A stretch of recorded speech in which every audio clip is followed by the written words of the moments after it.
The search for survivors in Surfside, Florida is still going strong almost 2 weeks after a condo building partially collapsed. Crews found 10 more bodies in the rubble.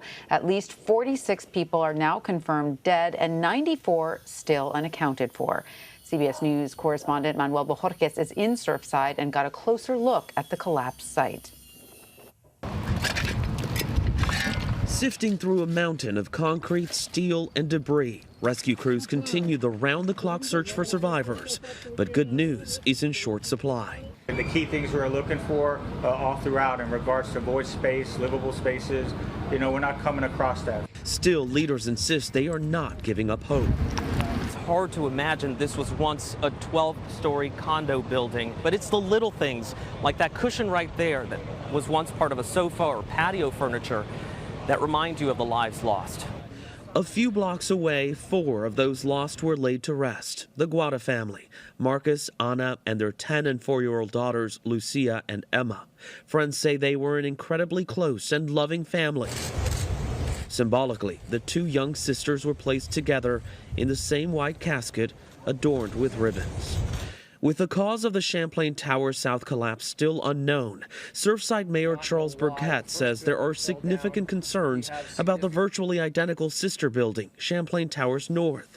And in nearby Sunny Isles, nearly 60 commercial and residential buildings built before 1982 are set for inspection. That era had a lot of people who were laundering money, who were looking to bury cash somewhere, and took a lot of shortcuts. Florida State Senator Jason Pizzo represents Surfside and Sunny Isles. He's pressing for legislation to make building records more transparent and available, and wants greater oversight of condo boards and associations which make decisions about building repairs. We live in the ultimate, buy and flip region. Very little legacy interest in Miami, and that's the biggest concern. It takes a mass tragedy because this allows people that would otherwise look the other way to say, no, you can't escape this one. You're not getting away with this one, and something has to change. Of course, the cause of the Champlain Tower South collapse remains under investigation, and though several lawsuits are working their way through the court system right now, it is unclear which parties, if any, bear responsibility.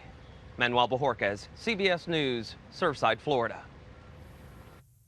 For more, let's bring in Joan Murray. She's a reporter with our Miami station, WFOR.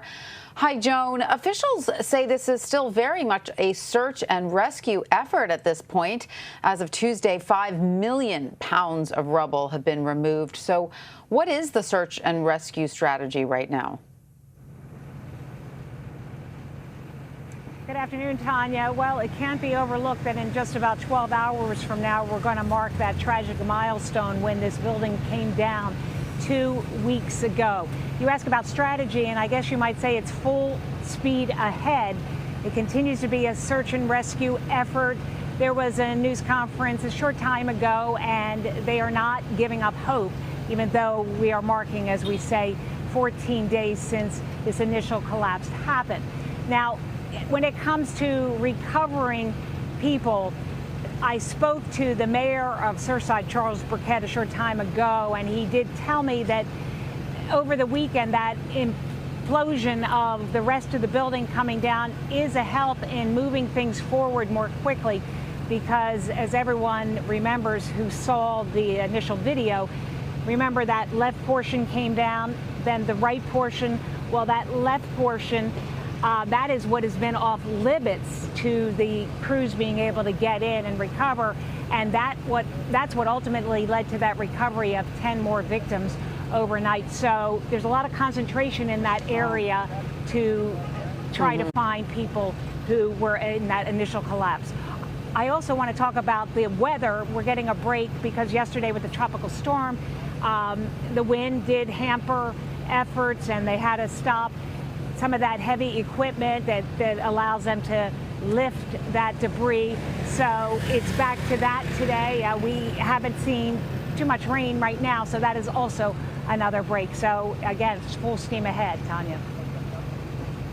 And as Manuel mentioned in his piece, Joan, several lawsuits have already been filed in connection with the condo collapse. Can you tell us anything more about the lawsuits? Well, there have been, I think, 3 to date. These are people who are just basically survivors trying to, I guess you would say, protect their assets. The building was insured for, we're told, underinsured, several $1 million.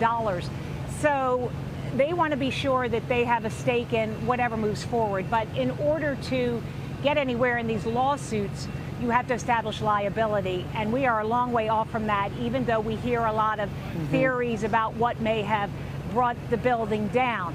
We have engineers from the county, the state, and federal government going in and looking at the cause. And as we all know, some of these factors have been out there that could have played a role.